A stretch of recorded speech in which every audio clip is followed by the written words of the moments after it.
So marathon des-sables training check-in. I haven't done one of these for a while, and apologies for that.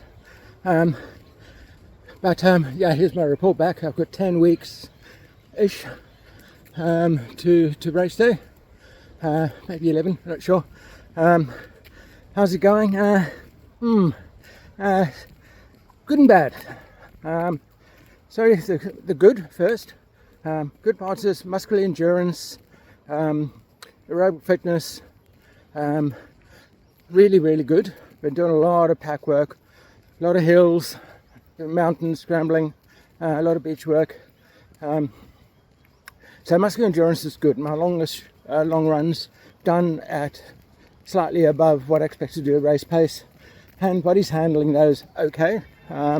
Probably in those factors, kind of where it should be. The bad, getting a couple of niggles, and they're not really what can I say, overtraining niggles or anything like that. I had surgery in my ankle many years back, and when I do any sort of speed work, there's the ligament, the ATFL, something going on there that it's impinging. Any sort of speed work where I'm pushing off the front of my foot hard, it really does blow up, and I'm off my feet in absolute agony for 2 days. So, taking the risk approach. I do these long runs, I do the mountain scrambling, do the pack work, do the beach work, nothing, no reaction. It's just the speed work. Speed work does add value to triathlons, marathons, even ultras.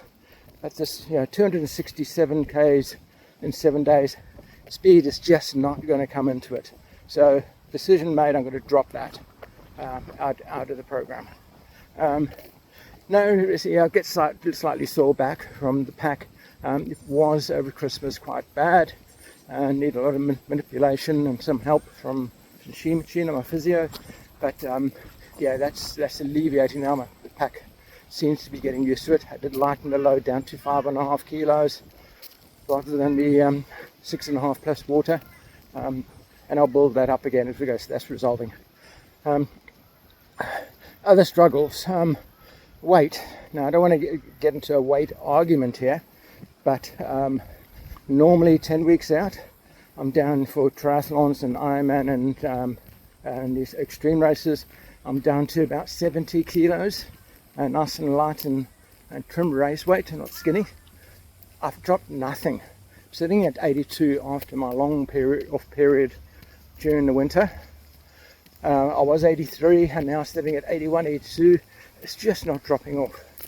Thought about cutting back on food, but as soon as I cut back on food, the energy levels drop. In actual fact, I actually get aches in the calves, and I think that's because my body goes to the proteins and the muscles to consume. So dropping food consumption is not going to work. And all advice given by dietitian, nutritionists, say not the way to go.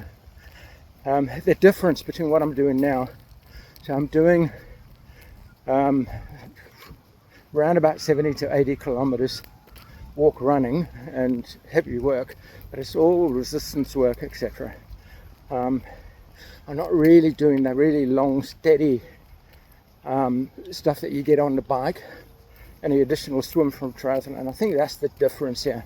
I'm training for 10, 11 hours a week, where Ironman training and extreme tri training, I'm 15 hours a night. So what I'm going to do from here is start bringing bike back in. So keeping exactly the same run volume, but trying to get 4 to 5 hours at least of bike predominantly, and bringing some swim back in, which I've been ignoring for some time. And hopefully doing that aerobically will just put up my burn rate a little bit. Actually, it's given me a little bit of active recovery outside of running and the impact on the legs all the time, because you can only do so much at my age on the legs. So it's going to give that a trial. Experiment of one. May work, may not. But with weight, my 70 versus 82, that's 12 kilos extra I'm carrying. that I normally wouldn't carry into an endurance race. And I feel that's having a significant impact on my natural speed. So I'm going to give it a go over the next couple of weeks with throwing some bike and swim back in, get that volume back up to the 15, 18 hours again, see what happens in terms of diet. Yeah, just eat clean what I need, continue to eat a healthy diet and not trim back at all, because that will impact my recovery.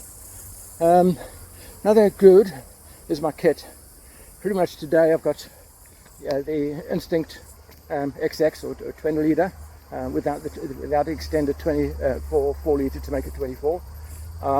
Been using that for a while now, and it's just perfect. I just do not feel it when I'm running or walking at all, even with the water and the load. It is just part of my body now. I've normalized it into what I do, so that's good. Shoes I'm wearing right now will be same type of shoes I'll be wearing on race day. I'll just have a new pair with obviously the sand protection across them.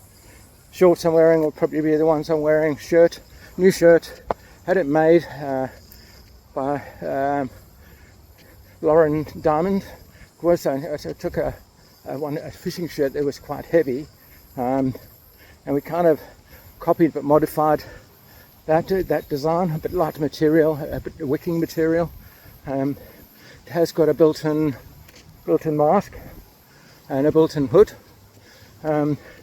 Initial thought of maybe that's, in the heat of the desert, that's going to be hot around the neck all the time. But I think the opposite. You keep this damp, because there's no real water restrictions in des-sables. You keep it damp and it's evaporating. It actually keeps you cooler than not having anything there. And then I've got the guarantee of hood up, mask up, sandstorm, swim goggles on, total protection from the sandstorm. So yeah, this shirt is really working out well. Thanks, Lauren. So equipment, it's good. Pack with the bottles down here instead of right up here like most packs is working for me. I can just pop it out, get some water, carry on. No interruption. These things flying around, they just tuck in quite nicely. It's getting rid of all the irritants. Sunnies as well. I will have a pair of chromatic swim goggles with me for the sandstorms. Most people wear ski goggles. I don't want to invest for one time. I've got so many spares of chromatic swim goggles. I'll just take a pair of those for those extreme conditions. So all good. What's left to test? I think nutrition, I'll be playing with it. I haven't done a solid test on it, except for when I've been training. But my daily nutrition, played with a couple of dehydrated food packs, etc. Pack them, shrink wrap them into vacuum packs. Played with that a little bit. I'm not too concerned. Sleeping arrangement, I probably need to get a few nights sleep on the floor, on the mattress I tend to use. Test that out. Apart from that, all good. So quietly confident. We're tracking well towards the race. A few little issues to solve. Kind of readjusted my expectations of finishing times or finishing positions, shall we say, given some of the physical struggles I've had. But getting there. Anyway, I hope this informs. I know it's a bit of a long one, but those that are interested, I'll check in them maybe in about a month's time as to how things are going.